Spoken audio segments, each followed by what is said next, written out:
خلفائے راشدین عام طور پر تو ہم کہتے ہیں حضرت ابو بکر، حضرت عمر، حضرت عثمان، حضرت علی.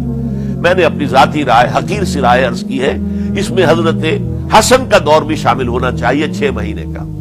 تب وہ 30 برس پورے ہوتے جو حدیث میں آیا ہے کہ خلافت جو ہے وہ 30 برس رہے گی، اس کے بعد ملوکیت شروع ہو جائے گی. تو ملوکیت کا پہلا قدم یہ تھا کہ حضرت معاویہ نے طاقت سے بزور خلافت حاصل کی. اس لیے ان کو خلیفہ راشد ہم نہیں کہتے.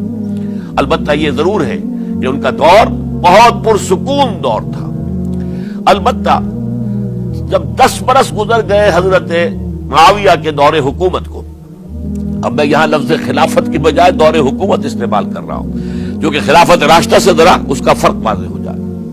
تو اس وقت ایک اور صحابی، جلیل القدر صحابی مغیرہ ابن شعبہ رضی اللہ تعالی عنہ، وہ حضرت معاویہ کے پاس آئے اور انہوں نے یہ کہا کہ دیکھیے، اگر آپ نے اپنے بعد اپنا جانشین نامزد نہ کیا تو ہو سکتا ہے پھر فسادات پیدا ہو جائے، پھر مختلف لوگ خلافت کا دعویٰ لے کر کھڑے ہو جائیں، پھر خانہ جنگی ہو جائے. 5 برس کی خانہ جنگی میں 1 لاکھ سے زیادہ مسلمان شہید ہو چکے ہیں، قتل ہو چکے ہیں، ہلاک ہو چکے ہیں. اب دوبارہ وہی دور نہ آ جائے، لہذا آپ اپنا جانشین نامزد کر دیجئے. امیر معاویہ ریلیکٹنٹ تھے، لیکن انہوں نے دلائل دیے، دلائل مضبوط تھے. انہوں نے کہا کہ اب کبار صحابہ دنیا سے رخصت ہو چکے، وہ جماعت کہ جن کی تربیت اور تزکیہ، جن کی تعلیم حضور نے خود کی تھی اور ان کو اندر سے پاک کر دیا تھا، ان کی نیتیں بالکل پاک ہو چکی تھی، کوئی نفسانیت ان میں نہیں رہی تھی، وہ جماعت تو اکثر و بیشتر اب ختم ہو چکی، فوت پا چکے، وفات ہو چکی. لہذا اب جو ہے اکثر و بیشتر نو مسلم ہیں جو بعد کے فتوحات کے ذریعے سے اسلام لائے ہیں. لہذا ان کے اندر نہ وہ پختگی ہے، نہ ان کے اندر وہ تقویٰ ہے، نہ تدین ہے، نہ اصول پرستی ہے. اسلام کی پوری تعلیمات جو ہیں وہ ان کے وجود کے اندر، ان کے شعور کے اندر گہری اتری ہوئی نہیں ہے. لہذا اب صورتحال وہ نہیں رہ سکے گی جو حضرت ابو بکر یا حضرت عمر یا حضرت عثمان یا حضرت علی کے زمانے میں تھی. لہذا آپ نامزد کیجئے. یہ بھی بتا دوں کہ مغیرہ ابن شعبہ کون تھے رضی اللہ تعالیٰ عنہ. نمبر 1 یہ ہے کہ یہ اصحاب شجرہ میں شامل ہیں، جن 1400 یا 1800 افراد نے حضور سے بیعت کی تھی صلح حدیبیہ سے متصلاً قبل، اس درخت کے نیچے بیٹھ کر جس کے بارے میں سورہ فتح میں فرمایا گیا کہ لقد رضی اللہ عن المؤمنین اذ یبایعونک تحت الشجرہ. اللہ ان تمام اہل ایمان سے راضی ہو گیا جو ہے نبی صلی اللہ علیہ وسلم آپ کے دست مبارک پر بیعت کر رہے تھے اس درخت کے نیچے، ان میں سے موجود، ان میں یہ مغیرہ ابن شعبہ ہے. پھر مغیرہ ابن شعبہ وہ ہے کہ حضرت علی اور امیر معاویہ ان کے درمیان جو خانہ جنگی ہوئی اس میں ہمیشہ حضرت علی کے ساتھ رہے، حضرت علی کے ہی وہ سپورٹر تھے، ان کے ساتھ تھے. اس پہلو سے اچھی طرح سمجھ لیجئے کہ یہ نہیں ہے کہ وہ در حقیقت کو پہلے سے وہ امیر معاویہ کے ساتھی تھے، نہیں. لیکن اب جو صورتحال وہ دیکھ رہے تھے، جہاں دیدہ انسان تھے، بہت بڑے سیاستدان تھے، جانتے تھے حالات کو، حالات کے نبض پر ان کا ہاتھ تھا.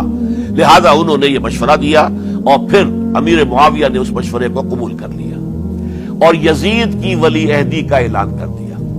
یہ بالکل مڈل ہے حضرت امیر معاویہ کے دور خلافت کا درمیان. یہ 10 سال جب ہو گئے تھے حضرت امیر معاویہ کی خلافت کو یا حکومت کو، تب یہ معاملہ پیش آیا اور یزید کے ہاتھ پر یہ بیعت ولی عہدی تمام جو بھی مختلف گورنرز تھے ان کے ذریعے سے کہہ دیا گیا اپنے اپنے علاقے کے لوگوں سے بیعت لے لو. یہ بیعت عام طور پر لوگوں نے کر لی.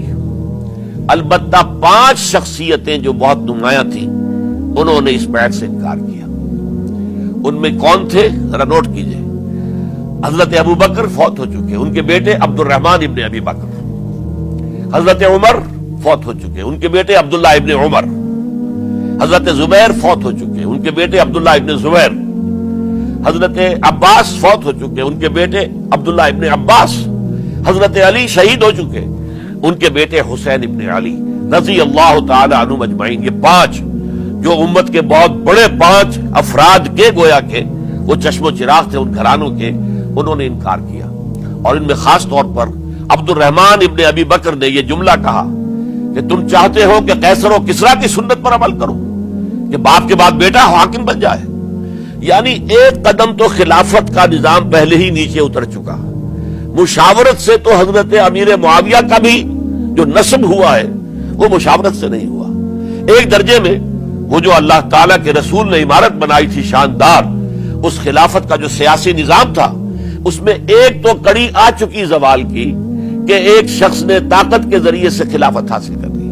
اب اس کی اگلی کڑی لانا چاہتے ہو کہ کیسر و کسرا کے طریقے سے خاندان کے اندر، ایک قبیلے کے اندر یہ خلافت جو ہے یا حکومت جو ہے نسل بعد نسل، باپ کے بعد بیٹا اور بیٹے کے بعد پوتا، اس کو ہم کبھی گوارا نہیں کریں گے. حضرت امیر معاویہ بہت دانشمند انسان تھے. انہوں نے ان پانچوں حضرات پر کوئی تشدد نہیں کیا، کوئی جبر نہیں کیا، بلکہ رہنے دیا. ٹھیک ہے، یہ بیعت نہیں کر رہے، ابھی تو بیعت ولی عہدی ہے، کوئی حرج نہیں. لہذا کوئی جھگڑا، کوئی اس وجہ سے کوئی فساد، اس بنا پر کوئی جنگ نہیں ہوئی. 10 سال گزر گئے، یعنی 10 سال تک یزید ولی عہد رہا ہے. 10 سال تک. اور اس سوائے ان 5 بڑی شخصیتوں کے جو پوری امت تھی، عوام الناس تھے، ان سب نے اسے قبول کیا. یہ صورتحال اب جب پیدا ہوئی جب حضرت امیر معاویہ کا انتقال ہو گیا. یہ سن 60 ہجری ہے. اب سوال پیدا ہوا کہ وہ ولی عہدی کی بیعت اب بیعت خلافت میں منتقل ہو جائے گی. لہذا پھر یہ ہوا کہ سب لوگوں سے، سب گورنروں کو لکھ دیا گیا تمام صوبوں کے اندر کہ اپنے اپنے لوگوں سے بیعت لے لو. ظاہر بات ہے کہ وہاں کوئی ریفرنڈم نہیں ہوتا تھا، کوئی ووٹ نہیں ہوتے تھے کہ اس کی پرچیاں ڈالی جا رہی ہوں، ایک ایک شخص سے رائے لینا نہیں ہوتی تھی، بلکہ اس وقت کی جمہوریت یہ تھی اور شورائیت یہ تھی کہ ڈفرنٹ کلینز ہیں، ڈفرنٹ فیملیز ہیں، ڈفرنٹ ٹرائبز ہیں، ان کے سردار، ان کے بڑے لوگ، ان کے اہم لوگ بیعت کر لیں تو گویا کہ سب کی بیعت ہو گئی. وہ ایک قبائلی نظام تھا اور اس میں یہ نہیں تھا نظام کے ووٹ بنے ہوئے ہوں اور اس کی پرچیاں ڈالی جا رہی ہوں. تو تمام عالم اسلام نے گویا کہ بیعت قبول کر لی اب یزید کی بحیثیت خلیفہ. اب وہ جو 5 آدمی تھے ان میں سے ایک فوت ہو چکے تھے، حضرت عبد الرحمن ابن ابی بکر رضی اللہ تعالی عنہما، دونوں فوت ہو گئے، لیکن باقی 4 رہ گئے. ان 4 کو نوٹ کیجئے. یہ بڑا سینسٹیو ایشو ہے جس پر میں اب گفتگو کر رہا ہوں. ان 4 میں کون ہیں؟ عبداللہ ابن عباس، عمر میں سب سے بڑے وہ ہیں، اور ان کی شان یہ ہے کہ انہیں حبر الامہ کہا گیا ہے، امت کے سب سے بڑے عالم، اور قرآن مجید کے وہ سب سے پہلے مفسر ہیں. اصل جو جتنی بھی تفسیری روایات ہمیں ملتی ہیں حضرت عبداللہ ابن عباس کے شاگردوں سے، تابعین سے، لہذا ان کا بہت اونچا مقام ہے. حضرت عبداللہ ابن عمر، ان کا مقام بھی آپ کو معلوم ہے، حدیثوں کی کتنی بڑی تعداد ہے جو عبداللہ ابن عمر سے مروی ہے، اور اس کو سلسلۃ الذہب کی پہلی کڑی کہا جاتا ہے. روایت حدیث میں جو سرہنی زنجیر ہے اس کا آغاز حضرت عبداللہ ابن عمر ہے. ایک طرف یہ دونوں ہو گئے. ان دونوں کی رائے کیا ہوئی؟ اگرچہ کام غلط ہوا ہے، یہ اس طریقے سے قیصر و کسرا کی روایت پر عمل کرنا غلط ہے، لیکن یہ اتنی بڑی غلطی نہیں ہے کہ اس کی وجہ سے باہمی جنگ و جدال ہو، خوریزی ہو، ایک دوسرے کی گردنیں کاٹی جائیں اور فتنہ و فساد پیدا کر دیا جائے. لہذا انہوں نے یزید کی بیعت کر لی. 2 حضرات رہ گئے، یہ نسبتاً نوجوان ہیں. ان دونوں کی پیدائش ہجرت کے بعد ہوئی ہے. ہجرت کے بعد پہلا بچہ جو مہاجرین میں پیدا ہوا ہے وہ عبداللہ ابن زبیر ہے. بلکہ کچھ عرصے تک مہاجرین میں جب کوئی پیدائش نہیں ہوئی تو وہ مکے مدینے کے منافقین نے کہنا شروع کر دیا تھا کہ یہ یہاں کے کمزور ہو گئے، نامرد ہو گئے، ان کی اولاد اب چلے گی نہیں. تو عبداللہ ابن زبیر جب پیدا ہوئے، اور آپ کو معلوم ہونا چاہیے وہ حضرت ابوبکر صدیق کے نواسے ہیں، حضرت عائشہ صدیقہ کی ہمشیرہ حضرت اسماء کے بیٹے ہیں عبداللہ ابن زبیر. اور زبیر بہت شجاع، بہت ہی بہادر انسان تھے. تو عبداللہ ابن زبیر کے اندر بھی وہی کیفیات تھی. انہوں نے کہا نہیں، اس غلطی کو ہم برداشت نہیں کریں گے. خونریزی ہوتی ہے تو ہو، لیکن ہم اسلامی نظام کو نیچے اترتا ہوا نہیں دیکھ سکتے. جیسے کبھی حضرت ابوبکر نے فرمایا تھا ایبدل الدین وانا حی، کیا دین میں ترمیم اور تنسیخ کر دی جائے گی؟ دین کو بدل دیا جائے گا، دین میں تحریف کر دی جائے گی جبکہ میں ابھی زندہ ہوں؟ میں جیتے جی یہ نہیں ہونے دوں گا. حضرت عبداللہ ابن زبیر کی یہ رائے ہوئی وی ہیو ٹو چیلنج، ہم مقابلہ کریں گے، ہم اسے پیسیولی قبول نہیں کریں گے۔ انہوں نے بیعت سے انکار کیا اور مدینہ چھوڑ کر مکے جا کر حرم کے اندر پناہ گزین ہو گئے۔ یہی معاملہ حضرت حسین ابن علی رضی اللہ تعالی عنہما کا تھا، وہ بھی نہایت شجاع، نہایت جری، نہایت بہادر۔ انہوں نے بھی کہا کہ یہ غلط قیصر و کسریٰ کی روایت جو شروع ہو رہی ہے، اسے ہم نے ریزسٹ کرنا ہے اور اسے ہم آگے نہیں چلنے